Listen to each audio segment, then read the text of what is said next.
দক্ষিণ কামৰূপৰ বামুণী গাঁও মিলমিলিয়া পাহাৰত বনদস্যুৰ ৰঙাচকু পাহাৰ খননত থকা শিলৰ ওপৰত চকু পৰিছে এবাৰ দুষ্ট চক্ৰৰ পাহাৰ খননত চলিছে শিলৰ বহল খোলাৰ প্ৰক্ৰিয়া একাংশ বন মাফিয়াৰ ছত্ৰছায়াত সেউজ পাহাৰ খননত শিলৰ মহল খোলাৰ চলিছে গোপন পৰিকল্পনা এই কাৰ্যক লৈ এতিয়া ক্ষোভিত হৈ পৰিছে স্থানীয় জনতা বামুণী গাঁও যুৱক সংঘৰ আহ্বানত আজি এখন প্ৰতিবাদী সভাও অনুষ্ঠিত কৰা হয় মিলমিলিয়া বনাঞ্চলৰ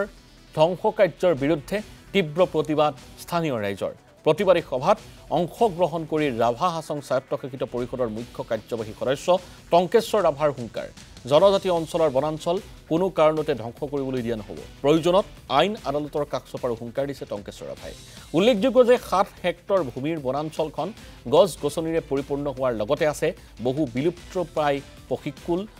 সৰীসৃপ আৰু অন্য বহু বন্যপ্ৰাণী এনেকুৱা হ'ব যে আমাৰ এই পাহাৰখনত যেতিয়া খনন কাৰ্যটো মানে চলে তেতিয়া আমাৰ সেই জীৱ জন্তুবোৰ মানে বহুত ক্ষতি হ'ব সেই কথা আমি চিন্তা কৰি আজি আমাৰ অঞ্চলবাসী ৰাইজে স্বতঃস্ফূৰ্তভাৱে ওলাই আহিছে সেই ৰাইজে এইটো কথা চিন্তা কৰিছে যে আমাৰ পাহাৰখন আমি কেতিয়াও মানে খান্দিব দিব নোৱাৰোঁ আৰু দ্বিতীয়তে এটা কথা মানে যিমান জীৱ জন্তু আছে ইয়াত সেই জীৱ জন্তুবোৰ মানে ক'ত যাব এতিয়া তেওঁলোকতো বহুত ক্ষতি হ'ব আমাৰ ল'ৰা ছোৱালী বা ভৱিষ্যত প্ৰজন্মই মানে বান্দৰ কেনেকুৱা বুলি ক'লে মানে দেখিবই নাপাব আমি চিৰিয়াখানাত চাব যাবলগীয়া পৰিৱেশ এটা হ'ব সেয়েহে আমি এই প্ৰতিবাদী কাৰ্যসূচীটো অনাগত দিনলৈ আমি চলাই যাম যদি আজি